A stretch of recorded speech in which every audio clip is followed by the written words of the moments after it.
Dimapolo taona sady noefa lasay niorena nisy akolinay rafy mpampianara maminay fa dimapolo taona zay nonana beazana dimapolo taona nahitana fahombiazana izay nivoaka taony tanora tena mazana fa dimapolo taona sady zay niorena nisy akolinay rafy mpampianara maminay dimapolo taona zay nonana beazana dimapolo taona nahitana fahombiazana izay nivoaka taony tanora tena mazana Gestion Ankatso mianatra momba ny fitantanana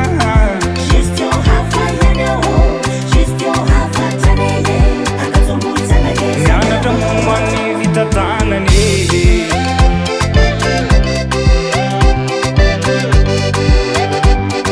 mianatra momba ny fitantanany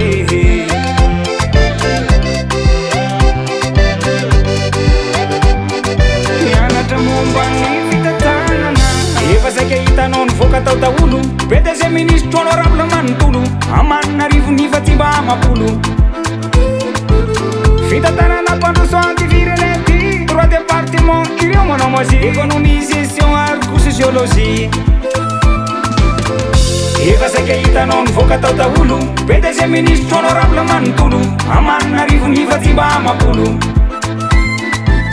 fitantanana mpandroso antivirenety 3 département ireo manao moisi économie gestion arco sociologie